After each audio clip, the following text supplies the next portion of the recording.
Antifa is destroying our communities, rioting, looting. Yet Joe Biden kneels down and his staff sends money for bail. And Biden fails to stand up to the radical leftists fighting to defund and abolish the police. With Biden kneeling to the left, we'd have chaos in the streets. President Trump is standing up for us, keeping our communities safe, protecting minority-owned businesses, and always standing for our flag. I'm Donald J. Trump, and I approve this message. Thank you very much, please. And thank you all for being here as we take historic action to deliver a future of safety and security for Americans of every race, religion, color, and creed. I've just concluded a meeting with incredible families, just incredible families that have been through so much. The families of Ahmaud Arbery, Botham Jean, Antoine Rose, Jamel Roberson, Adiana Jefferson, Michael Dean, Darius Tarver, Cameron Lamb, and Everett Palmer. These are incredible people, and it's so sad. Many of these families lost their loved ones in deadly interactions with police. To all of the hurting families, I want you to know that all Americans mourn by your side. Your loved ones will not have died in vain. We are one nation, we grieve together, and we heal together. I can never imagine your pain or the depth of your anguish, but I can promise to fight for justice for all of our people. Today is about pursuing common sense and fighting for a cause like we seldom get the chance to fight for. We have to find common ground. But I strongly oppose the radical and dangerous efforts to defend, dismantle, and dissolve our police departments, especially now when we've achieved the lowest recorded crime rates in recent history. Americans know the truth. Without police, there is chaos. Without law, there is anarchy. And without safety, there is catastrophe. We need leaders at every level of government who have the moral clarity to state these obvious facts. Americans believe we must support the brave men and women in blue who police our streets and keep us safe. Americans also believe we must improve accountability, increase transparency, and invest more resources in police training, recruiting, and community engagement. Reducing crime and raising standards are not opposite goals. They are not mutually exclusive. They work together. They all work together.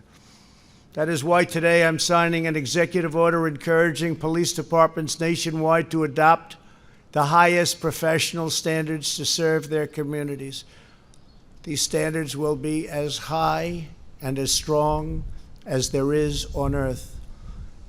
The vast majority of police officers are selfless and courageous public servants. They are great men and women. When others run away from danger, police run straight into harm's way, often putting their lives at stake to protect someone who they don't know or never even met. Great danger. Last year alone, 89 law enforcement officers were killed in the line of duty. In recent days, 2 members of law enforcement were killed amid riots and looting, and hundreds of police officers were injured just recently. One officer was shot in the head and is now laying in a hospital, almost totally paralyzed. Despite our very good record on crime, law and order must be further restored nationwide, and your federal government is ready, willing, and able to help, as we did in Minneapolis after it got out of control for 4 days. We sent in representatives, commonly known as the National Guard, and it was all put down very quickly. We're willing to help. We're willing to help in Seattle. we're willing to help anywhere you want, and we'll be there very quickly. It won't take long. There will be no more looting or arson, and the penalty will be very grave for those who get caught. Violence and destruction will not be tolerated. We cannot do that. The looters have no cause that they're fighting for, just trouble. In many cases, local law enforcement is underfunded, understaffed, and undersupported. 47% of all murders in Chicago and 68% of all murders in Baltimore went without arrests last year. Americans want law and order. They demand law and order. They may not say it. They may not be talking about it, but that's what they want. Some of them don't even know that's what they want, but that's what they want. And they understand that when you remove the police, you hurt those who have the least the most. What's needed now is not more stoking of fear and division. We need to bring law enforcement and communities closer together, not to drive them apart. Under the executive order I'm signing today, we will prioritize federal grants from the Department of Justice to police departments that seek independent credentialing, certifying that they meet high standards, and in fact, in certain cases, the highest standard. That's where they do the best, on the use of force and de-escalation training. For example, many believe that proper training might have prevented the tragic deaths of Antoine Rose and Botham Jean.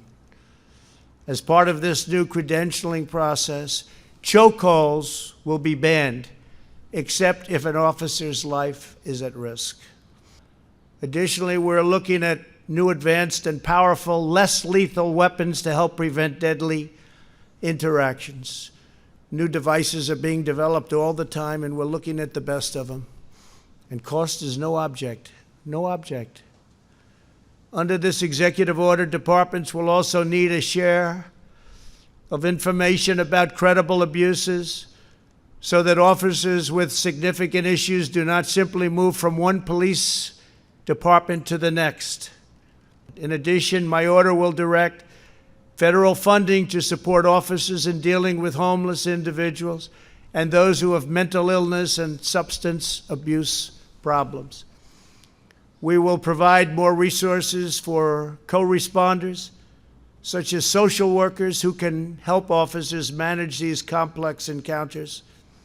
And this is what they've studied and worked on all their lives. They understand how to do it. We're going to get the best of them put in our police departments and working with our police. We will have reform without undermining our many great and extremely talented law enforcement officers. President Obama and Vice President Biden never even tried to fix this during their 8-year period. The reason they didn't try is because they had no idea how to do it. And it is a complex situation. Beyond the steps we are taking today, I am committed to working with Congress on additional measures. Congress has started already, and they'll be having bills coming out of the Senate and possibly out of the House.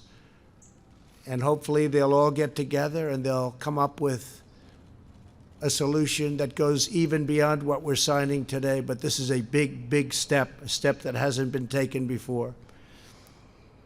But in order to make real progress on public safety, we have to break old patterns of failure. Many of the same politicians now presenting themselves as the solution are the same ones who have failed for decades on schools, jobs, justice, and crime. They are all often, unfortunately, the same politicians running the cities and states where help is most needed. It's an attitude, and it's not working. Today's action is a big part of the solution to restoring, renewing, and rebuilding our communities. For the last 3.5 years, my administration has been focused on creating opportunity, fighting for equal justice, and truly delivering results. Nobody has ever delivered results like we've delivered. Nobody's come close. We saw that just recently prior to the virus that came in from China just a few months ago. What a horrible thing it was all over the world, 188 countries now. And I just want to say we've done incredibly well. We're doing well. Things are happening that nobody can even believe. Our country is opening up, and it's opening up rapidly. We had the best unemployment and employment. We had best unemployment and employment numbers. Think of that.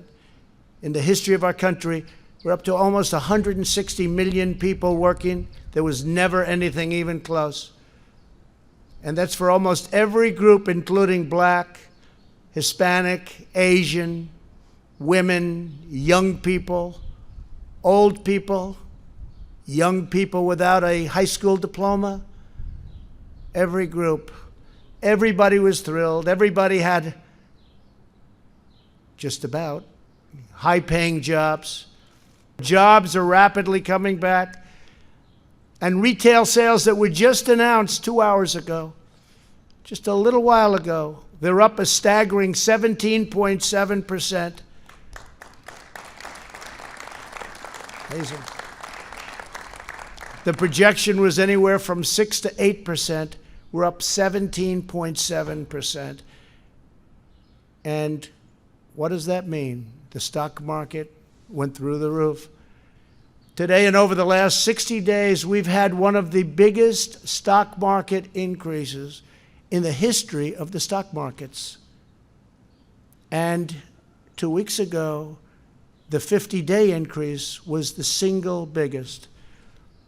Unless my formula is tampered with, we will soon be in a stronger position than we were before the plague came in from China. When the numbers reach the point that I know they will, there will again be a great unity and a great spirit in our country. People will have that job back that they might have lost. They'll be making even more money than they did before. We have some brilliant people working with me, and we put it together. We did it once, and we're very easily doing it again. We're way ahead of schedule. You'll see that. You'll see the third quarter numbers will be very good. You'll see fourth quarter will be really good, and you'll see next year will be one of the best economic years this country has ever had.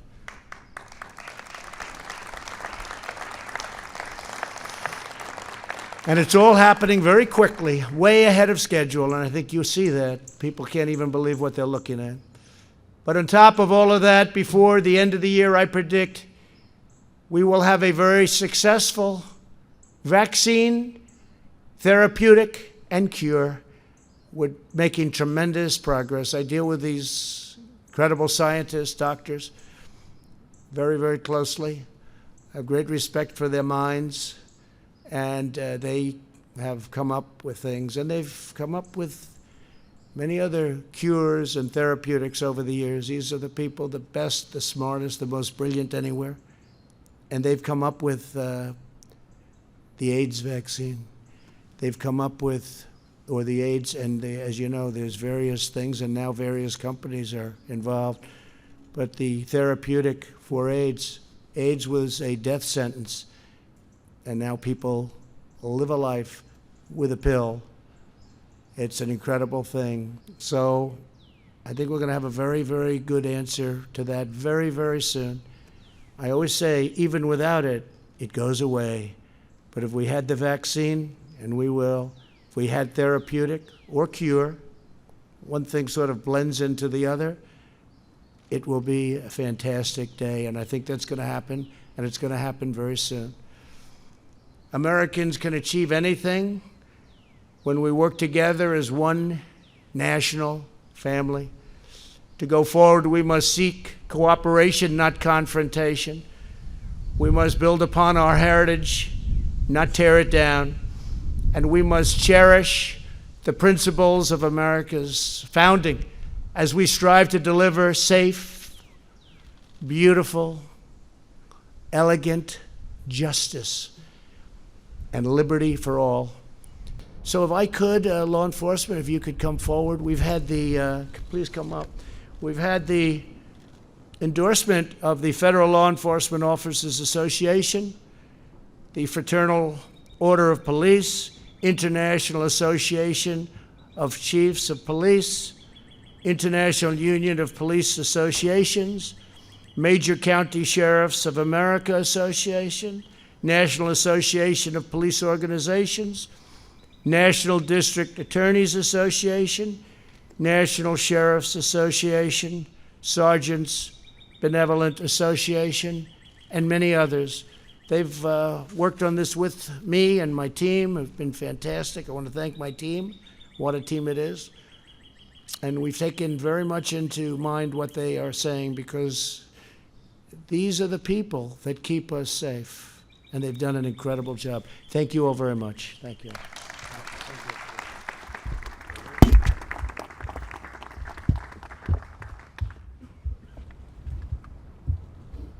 This is a big one, right?